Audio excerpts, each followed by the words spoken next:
मुख्यमंत्री देवेंद्र फडणवीस यांनी कॉर्नॅक पूलचे उद्घाटन केले, जे आता सिंदूर उड्डाणपूल म्हणून ओळखले जाईल। हा पूल दक्षिण मुंबईच्या पूर्व आणि पश्चिमेला जोडला जाईल। महाराष्ट्रातील बेकायदेशीर चर्चवर आता बुलडोझर चालणार, धर्मांतर रोखण्यासाठी कडक कायदा, मंत्री बावनकुळे यांची घोषणा। पश्चिम रेल्वेचा विलंब वाढला आहे। आज पुन्हा पश्चिम रेल्वेत तांत्रिक बिघाडामुळे माहीममधील लोकल सेवा विस्कळीत। दुरुस्तीच्या कामादरम्यान गाड्यांना होणाऱ्या विलंबामुळे प्रवाशांना त्रास सहन करावा लागत आहे। गणेश उत्सवाबाबतची सर्वात मोठी बातमी, आशिष शेलार यांनी विधान मंडळात केलेली घोषणा। आतापासून गणेश उत्सव राज्य उत्सव म्हणून साजरा केला जाईल। मूर्तीवरील बंदी उठवली आहे, त्यामुळे भक्तिकांमध्ये मोठा उत्साह आहे। मुंबईच्या पूर्व मुक्त महामार्गावरील चेंबूर ते वडाळा पर्यंत प्रचंड वाहतूक कोंडी, वाहनांच्या लांब रांगा। वाहतूक पोलिसांनी परिस्थिती नियंत्रणात आणण्याचा प्रयत्न करत आहेत। 6 वर्ष सलग बांधकाम केलेल्या पुलाला 2 दिवसात असंख्य खड्डे पडले आहेत। मुंबईतील पलावा पुलाची अवस्था पाहून लोक खूप संतापले आहेत। पुलाच्या बांधकामातील भ्रष्टाचाराचा मुद्दा तापलेला आहे। कॉन्ट्रॅक्टदाराला कारवाईची मागणी केली आहे।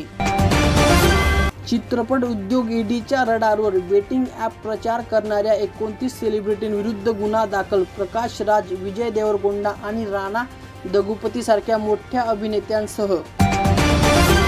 गुरुपौर्णिमेला मुंबईतील हजारो शिक्षकांनी पगार न मिळाल्याच्या निषेधार्थ निदर्शने केली। 8 जुलैपासून सुरू असलेले हे आंदोलन असे सुरू राहील तर सरकारी शाळेमध्ये शिकणाऱ्या मुलांच्या शिक्षणावर त्यांचा गंभीर परिणाम होईल। जर तुम्ही एखाद्या महिलेचा फोटो तिच्या परवानगीशिवाय सोशल मीडियावर पोस्ट केला तर तुम्ही अडचणीत येऊ शकता। कलम 66E अंतर्गत परवानगीशिवाय फोटो किंवा व्हिडिओ अपलोड केल्यावर 3 वर्षाचा तुरुंगवास आणि मोठा दंड होऊ शकतो। कर्नाटकात एक घटनेनंतर गोपनीयतेचा मुद्दा समोर आला आहे।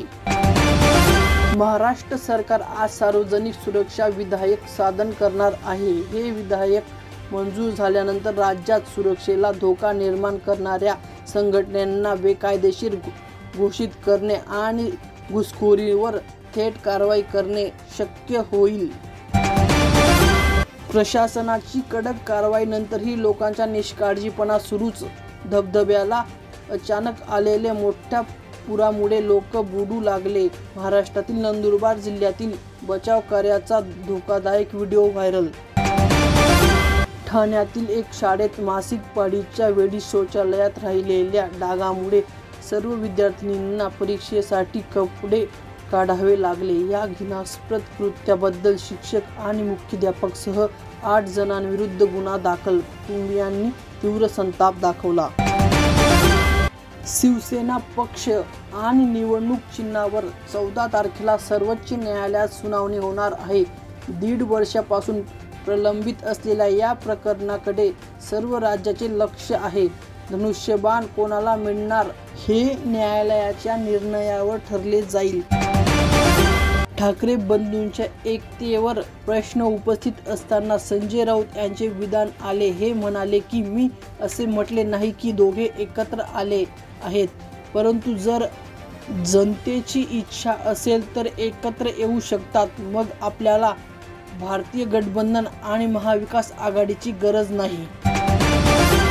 महाराष्ट्रातील हिंदी भाषेच्या वादावर केंद्रीय मंत्री रामनाथ आठवले यांनी जोरदार भाष्य केले। भाषेच्या नावाखाली गुंडागिरी करून संविधानाचे उल्लंघन होत आहे। गुंडगिरी करणाऱ्यांना तुरुंगात पाठवले जाईल असे सांगितले। कल्याण डोंबिवलीत डेंग्यू आणि मलेरियाचा धोका। जूनमध्ये मलेरियाचे 41 आणि जुलैच्या पहिल्या आठवड्यात 18 रुग्ण आढळले। KDMC आरोग्य विभागाने सतर्क।